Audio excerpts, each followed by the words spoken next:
నమస్తే, welcome to current affairs light YouTube channel. ఇవాళ మన క్లాస్లో రీసెంట్గా జరిగినటువంటి కరెంట్ అఫైర్స్లో ఇంపార్టెంట్ కాన్సెప్ట్ నేర్చుకుందామండి. మీకు కనుక మా ఛానల్లో ఉన్నటువంటి వీడియోస్ అండ్ ఎక్స్ప్లెనేషన్ వచ్చినట్లయితే మా ఛానల్ లైక్ చేయండి, షేర్ చేయండి, సబ్స్క్రైబ్ చేయండి.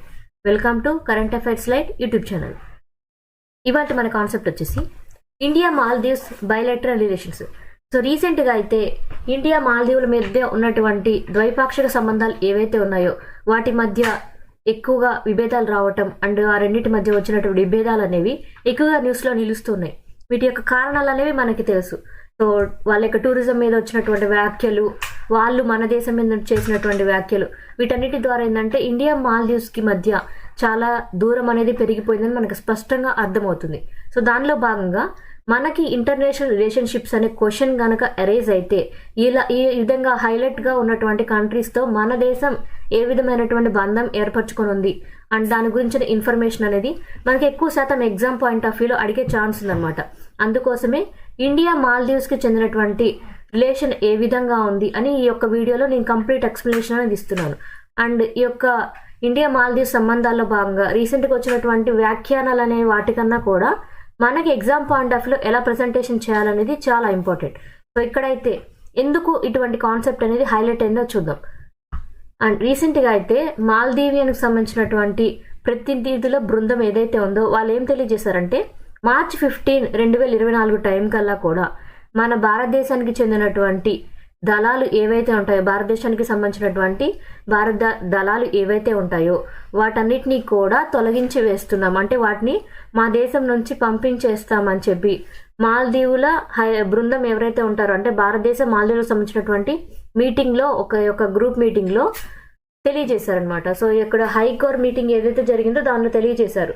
సో ఎప్పటికల్లా వెళ్ళిపోవాలి అనేది ఒక డేట్ అనుకున్నారు. సో ఎప్పటికంటే మార్చ్ 15, 2024 టైం కల్లా కూడా ఇండియాకి చెందినటువంటి ట్రూప్స్ ఏవైతే ఉన్నాయో బలగాలు వాటన్నిటిని కూడా తిరిగి మేము పంపించాలనుకుంటున్నామని ఈ యొక్క మీటింగ్లో ఒక డెసిషన్ అనేది వచ్చింది. బట్ ఇక్కడ ఎప్పటికనేది అఫీషియల్ స్టేట్మెంట్ పరంగా రెండు దేశాల ప్రతినిధులు ఎవరైతే ఉంటారో వాళ్ళు ఇంకా అనౌన్స్ చేయలేదు. బట్ ఖచ్చితంగా రెండు దేశాల మధ్య వచ్చినటువంటి దూరం అనేది ఆ దేశంలో మన దేశం తరపు నుంచి వర్క్ చేస్తున్నటువంటి ఆఫీసర్స్ కావచ్చు, అక్కడ ఉన్నటువంటి ట్రూప్స్ ఏవైతే ఉన్నాయో ఆర్మీ పరంగా వాళ్ళందరినీ కూడా తిరిగి మన దేశానికి పంపించబోతున్నట్లుగా ఆ దేశం యొక్క మాల్దీవియన్ దేశం యొక్క ప్రతినిధుల బృందం అనేది తెలియజేసింది. అండ్ ఇక్కడ వచ్చినటువంటి ప్రపోజల్ ఏదైతే ఉందో అదేంటంటే ఆ దేశం యొక్క ప్రెసిడెంట్ మొహమ్మద్ ముయిజీ గారు తన యొక్క సీనియర్ డెలిగేషన్స్ తోటి రెండు దేశాలకు చెందినటువంటి ఆఫీసర్స్ తోటి మాట్లాడడం జరిగింది. అంటే మన దేశం తరపున అక్కడ పనిచేస్తున్నటువంటి మాల్దీవ్స్లో పనిచేస్తున్నటువంటి ఆఫీసర్స్ ఎవరైతే ఉంటారో వాళ్ళతోటి అండ్ వాళ్ళ దేశానికి చెందినటువంటి ఆఫీసర్స్ మన దేశంలో ఎవరైతే పనిచేస్తున్నారో వాళ్ళందరితో మాట్లాడిన తర్వాత మొయిజీ గారు ఈ యొక్క డెసిషన్ అనేది తీసుకున్నారు. అంటే ఇటువంటి యొక్క డిస్కషన్ అనేది తీసుకొని వచ్చారనమాట. అండ్ దీని ద్వారా ఏంటంటే అసలు ఈ ట్రూప్స్ వాళ్ళ దేశంలో ఎప్పటి నుంచి ఉన్నాయి. సో మన దేశానికి చెందినటువంటి భద్రతాపరమైనటువంటి ట్రూప్స్ ఏవైతే ఉన్నాయో అవి మాల్దీవ్స్లో 2010 నుంచే ఉన్నాయన్నమాట. సో అక్కడైతే ఇప్పుడు ప్రజెంట్ ఇండియాకి సంబంధించినటువంటి సోల్జర్స్ 70 మంది వరకు ఉన్నారు. అండ్ దాంతోపాటు కొన్ని రకాలైనటువంటి సంస్థాగత ఆస్తులు కూడా మనకి ఇంకా ఉన్నాయి. సో నియర్లీ 77 ఉన్నారు, కానీ ఇంకా 90 వరకు కూడా అక్కడ మన దేశానికి చెందినటువంటి సోల్జర్స్ ఉన్నట్లుగా మనకు తెలుస్తుంది అనమాట. అండ్ ఢిల్లీ పరంగా అయితే ఉన్నటువంటి ప్రతినిధులు ఎవరైతే ఉన్నారో, అంటే మన దేశం యొక్క విదేశాంగ మంత్రి, రక్షణ మంత్రులు ఎవరైతే ఉన్నారో వాళ్ళందరూ కూడా దీని గురించి మాట్లాడుతూనే ఉన్నారనమాట.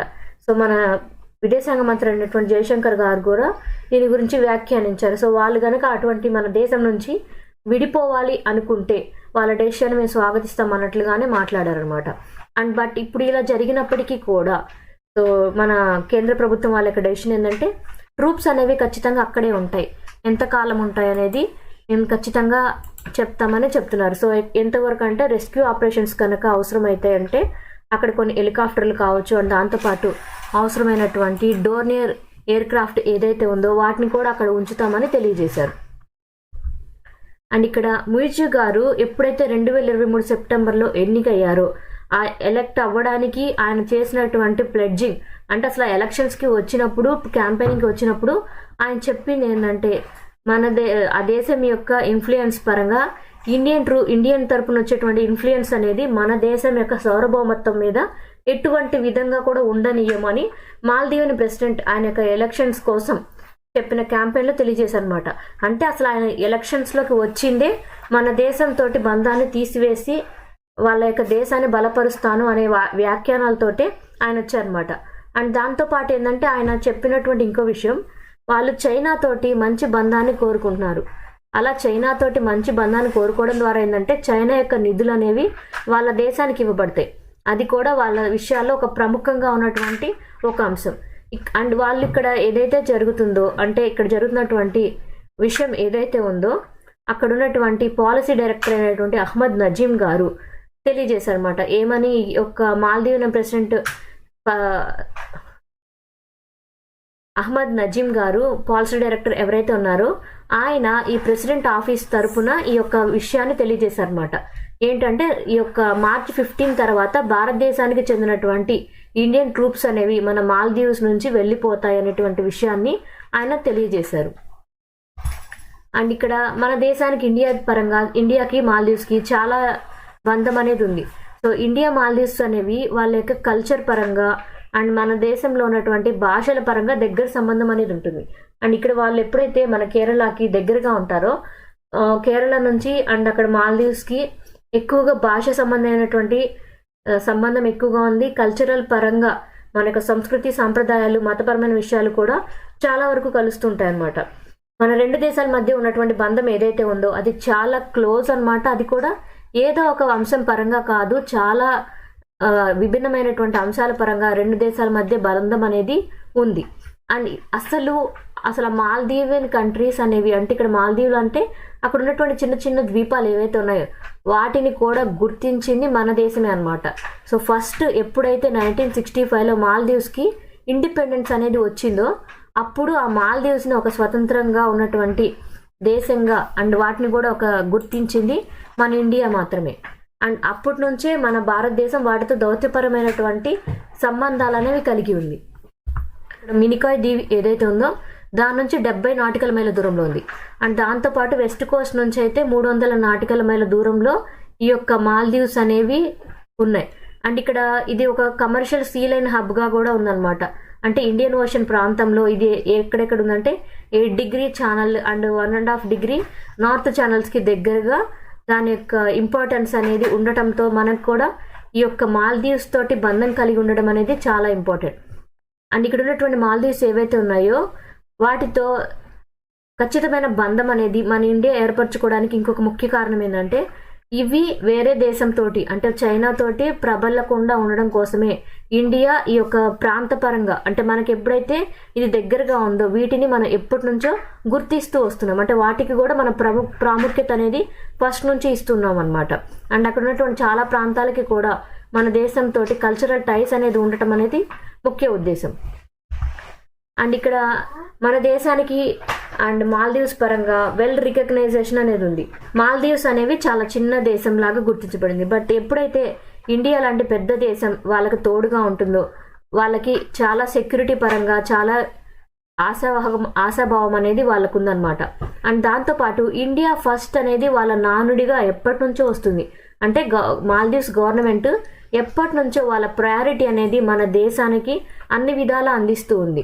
బట్ ఇప్పుడు మాత్రం వాళ్ళు మన దేశాన్ని బాయ్కాట్ చేస్తూ ఉన్నారు. మనం వాళ్ళ దేశాన్ని సందర్శనకు కానీ అంటే పర్యాటకంగా కానీ వెళ్ళకూడదు అని భావిస్తున్నారు అనమాట. అటువంటి క్యాంపెయిన్ ఏంటంటే ఇండియా అవుట్ క్యాంపెయిన్ అనేది వాళ్ళ దేశంలో ఎక్కువగా వినిపిస్తూ ఉంది. మాల్దీవ్స్లో వినిపిస్తున్నది ఏంటి అంటే ఇండియా అవుట్ క్యాంపెయిన్. ఇప్పుడు ఎక్కువగా వినిపిస్తూ ఉన్నది ఏంటంటే ఇండియా అవుట్ క్యాంపెయిన్ అనేది మనకి ఎక్కువగా వినిపిస్తూ ఉంది. అండ్ ఇక్కడ అసలు రీసెంట్ హై లెవెల్ ఎక్స్చేంజెస్ ఏమన్నా జరిగాయి అంటే ఈ మధ్య కాలంలో ఇండియా మాల్దీవ్స్ పరంగా ఎటువంటి బంధాలు అనేవి మారే ఏ విధమైనటువంటి జరిగాయంటే మన ప్రైమ్ మినిస్టర్ నరేంద్ర మోడీ గారు ఒక మీటింగ్కి అటెండ్ అయ్యారనమాట. ఎప్పుడంటే 2018లో. సో ఎప్పుడు ప్రెసిడెంట్ ఇబ్రహీం మొహమ్మద్ సోజీ గారు ఉన్నప్పుడు ఒక మీటింగ్కి ఒక ఇనాగ్రేషన్ మీటింగ్కి మన దేశం తరపున మోడీ గారు అటెండ్ అయ్యారనమాట. అండ్ దాంతోపాటు ఫారెన్ మినిస్టర్ అయినటువంటి అబ్దుల్లా షాజిద్ గారు ఒక అఫీషియల్ విజిట్ అనేది మన దేశానికి చేశారు. సో మాల్దీవ్స్ యొక్క ఫారెన్ మినిస్టర్గా ఉన్నటువంటి అబ్దుల్లా షాజిద్ గారు ఆ టైంలో మన ఇండియాని ఒకసారి విజిట్ చేశారనమాట. అండ్ మోడీ గారు కూడా ఒకసారి ఆ దేశానికి వెళ్ళి ఇనాగ్రేషనల్ మీటింగ్ సెరమోనీలో పాల్గొనడం జరిగింది. ట్రేడ్ పరంగా ఎటువంటి అంశాలు ఉన్నాయి? సో ఇండియా మాల్దీవ్స్ పరంగా ఏంటంటే ట్రేడ్ అనేది మెయిన్ అనమాట. చాలా సంవత్సరాల నుంచి మనకి ట్రేడ్స్ అనేవి జరుగుతున్నాయి. ఎస్పెషల్లీ 1981 ప్రాంతంలో అయితే రెండు దేశాల మధ్య ఒక అగ్రిమెంట్ అనేది జరిగింది. రెండు దేశాల మధ్య అగ్రిమెంట్లో భాగంగా చాలా సంవత్సరాల నుంచి 1981 నుంచే రెండు దేశాల మధ్య ఎక్స్చేంజెస్ అనేవి జరుగుతున్నాయి.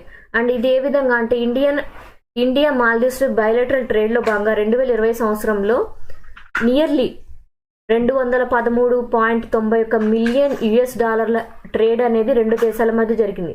ఇది ఓన్లీ మాల్దీవ్స్కి ఫేవర్గానే కాదు, మన ఇండియా కూడా ఎంతో లాభాన్ని కలిగించేటువంటి ఒక ట్రేడింగ్ బిజినెస్ అన్నమాట. Defence cooperation. సో ఇండియా ఎప్పటి నుంచో మన దేశం తరపున వాళ్ళకి సహాయం చేస్తూ ఉంది. అండ్ ఏ విధంగా అంటే అక్కడ ఉన్నటువంటి మాల్దీవియన్ నేషనల్ డిఫెన్స్ ఫోర్స్ ఏదైతే ఉందో ఆ దేశానికి చెందినటువంటి రక్షణ దళాలకి మనం ఎప్పటి నుంచో ట్రైనింగ్ ప్రోగ్రామ్స్ అనేవి ఇస్తూ ఉన్నాం. అండ్ నియర్లీ అక్కడ ఉన్నటువంటి 70% ఆఫ్ వాళ్ళ ట్రైనింగ్ నీడ్స్ అనేవి మన దేశం తరపున వాళ్ళకి ఎప్పటి నుంచో ఇస్తూ ఉన్నాం అనమాట. అండ్ ఒక రకమైనటువంటి కాంప్రహెన్సివ్ యాక్షన్ ప్లాన్ అనేది ఇవ్వడం కోసం 2016 నుంచే మనం ఆ దేశంతో సైన్ అనేది చేసాం. అంటే రెండు దేశాల మధ్య ఒక మెమోరాండం ఆఫ్ అండర్స్టాండింగ్ అనేది ఏప్రిల్ 2016 నుంచి సైన్ చేయడం ద్వారా రెండు దేశాల మధ్య ఈ యొక్క డిఫెన్స్ పరంగా అవగాహన అనేది జరుగుతుంది, ఎక్స్చేంజ్ కూడా జరుగుతుంది. టూరిజం. సో టూరిజం అనేది చాలా ఇంపార్టెంట్, ఎందుకంటే మాల్దీవ్స్ యొక్క ఎక్కువ ఇన్కమ్ అనేది టూరిజం నుంచే వస్తుంది. అండ్ మన దేశం నుంచి ఎక్కువ మంది వాళ్ళకి టూరిస్టులు అనేది ఎక్కువగా ఉంటుంది. అండ్ ఇక్కడ ఎప్పుడైతే ఇండియానే ఎక్కువ పెద్ద టాప్ మార్కెట్గా తీసుకొని పడుతున్నామో అప్పుడు మన దేశం నుంచి వాళ్ళ శత్రుత్వం కోరుకుంటే వాళ్ళ యొక్క మార్కెట్ కూడా నష్టపోతుంది అనమాట. 2022 టైంలో అయితే నియర్లీ 14% వరకు కూడా వాళ్ళకి అరైవల్స్ అనేవి జరిగాయి. అంటే నియర్లీ 2 లక్షల మంది కన్నా కూడా ఎక్కువ మంది ఆ దేశాన్ని విజిట్ చేశారనమాట మన దేశం నుంచి. అండ్ దాని ద్వారా వాళ్ళ జాతీయ ఆదాయంలో కూడా ఎంతో మార్పు అనేది వచ్చింది. Operations in Maldives. So Maldives పరంగా ఆపరేషన్స్ అనేవి ఏ విధంగా హెల్ప్ చేయబడ్డాయి అంటే మన దేశం నుంచి ఎటువంటి సహాయాలు అనేవి ఆ దేశానికి అంది. సో మెయిన్గా ఆపరేషన్ కాక్టస్లో భాగంగా ఏంటంటే ఒకసారి 1988 టైంలో మాల్దీవ్స్లో వచ్చినటువంటి కోప్ అంటే అక్కడ వచ్చినటువంటి తిరుగుబాటు ఏదైతే ఉందో దాన్ని అణచివేయడానికి మన ఇండియన్ ఆర్మర్డ్ ఫోర్సెస్ అక్కడికి హెల్ప్ చేయడంతో, అక్కడ ఉన్నటువంటి గవర్నమెంట్ హెల్ప్ చేయడంతో అక్కడ వచ్చినటువంటి తిరుగుబాటు చర్యలు ఏవైతే ఉన్నాయో వాటిని అణచివేయడానికి అక్కడ మాల్దీవియన్ గవర్నమెంట్కి హెల్ప్ చేయడం జరిగింది. అండ్ దాంతోపాటు ఆపరేషన్ నీర్ 2014 టైంలో ఆపరేషన్ నీర్ అనేది ఎక్కువగా తీసుకొని పడింది అనమాట. సో ఆపరేషన్ నీర్లో ఏంటంటే మన దేశం తరపున మాల్దీవియన్ వాళ్ళకి డ్రింకింగ్ వాటర్ అనేది సప్లై చేయడం జరిగింది. ఎందుకంటే ఆ టైంలో వాళ్ళకి ఎక్కువ తాగునీటి సమస్య అనేది వాళ్ళు చూశారు. ఆ టైంలో మన దేశం నుంచి తాగునీటిని కూడా మనం అందించాం. And operation Sanjeevani. So operation Sanjeevani అనేది ఎస్పెషల్లీ మనం కరోనా టైంలో చూసాం. కరోనా టైంలో ఏంటంటే నియర్లీ 6.2 టన్స్ ఎసెన్షియల్ మెడిసిన్స్ ఏవైతే ఉంటాయో వాటిని మన మాల్దీవ్స్కి అందించడం జరిగిందనమాట. అండ్ ఈ యొక్క ఎందుకోసం అంటే కరోనా టైంలో కోవిడ్ని తట్టుకొని నిలబడే విధంగా ఏవైతే అవసరమో అవన్నీ కూడా మెడిసిన్ అనేది మన దేశం నుంచి వాళ్ళకి సహాయంగా అందించాం. అండ్ ఇక్కడ మనకి ఈ యొక్క బంధంలో వచ్చినటువంటి ఇబ్బంది ఏంటంటే చైనా తన స్ట్రింగ్ ఆఫ్ పెరల్స్లో భాగంగా సిల్క్ రోడ్లో భాగంగా ఏం చేస్తుందంటే చైనా తన ప్రాబల్యాన్ని ఈ యొక్క ఇండియన్ ఓషన్ ప్రాంతంలో బంగాళాఖాతం ప్రాంతాల్లో పెంచుకోవడం కోసం మొదట శ్రీలంకని ఇన్ఫ్లుయెన్స్ చేస్తూ వస్తుంది. అండ్ దాంతోపాటు ఇప్పుడు మాల్దీవ్స్ను కూడా మారుస్తుంది.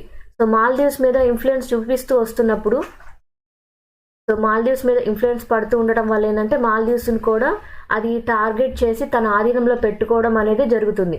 ఎందుకోసం అంటే ఇదంతా చైనా తన ప్రాబల్యాన్ని ఇండియన్ ఓషన్ ప్రాంతంలో చూపించి ఒక పెట్రోల్ హబ్గా ఇక్కడ ఉన్నటువంటి పాకిస్తాన్లో ఉన్నటువంటి గదార్ పోర్టుని చేరడం కోసం మాల్దీవ్స్ని కూడా తన హస్తగతం చేసుకొని వాళ్ళ కంట్రోల్లో ఉంచుకోవడానికి చైనా ట్రై చేస్తుంది. అండ్ ఇప్పుడు ఈ మధ్య కాలంలో మాల్దీవ్న ప్రెసిడెంట్ కూడా చైనాని విజిట్ చేయడం జరిగింది. అండ్ ఇక్కడ చైనా యొక్క పోర్ట్స్ ఏవైతే ఉంటాయో అవి ఆల్రెడీ ఈ మాల్దీవియన్ ప్రాంతంలో కొన్ని పోర్ట్స్ అనేవి రీఫ్యూలింగ్ పోర్ట్స్ లాగా ఏర్పాటు చేయడం కూడా జరిగిందనమాట. అంటే చైనా వాళ్ళకి చెందినటువంటి షిప్స్ ట్రావెల్ చేసేటప్పుడు రీఫ్యూలింగ్ కోసం మాల్దీవియన్ ప్రాంతంలో కొన్ని స్టేషన్స్ అనేవి ఏర్పాటు చేసుకుంటున్నారు. ఇదంతా కూడా చైనా మన ఇండియా మీద పాక్షికంగా జరుపుతున్నటువంటి ఒక కుట్రలో భాగంగానే మాల్దీవియన్ కంట్రీస్కి మాల్దీవియన్ దీవులకి మనకి వచ్చినటువంటి ఒక ప్రాబ్లమాటిక్ సిచ్యువేషన్, అది కూడా చైనా ద్వారా క్రియేట్ చేయబడింది. Thank you for watching my video. మీకు కనుక నా వీడియో ఎక్స్ప్లెనేషన్ నచ్చినట్లయితే నా వీడియోస్ లైక్ చేయండి, షేర్ చేయండి అండ్ సబ్స్క్రైబ్ చేయండి. మీకు నా వీడియోస్ ఏ విధంగా అనిపిస్తున్నాయో నాకు కామెంట్ సెక్షన్లో తెలియజేయండి. Thank you for watching my video.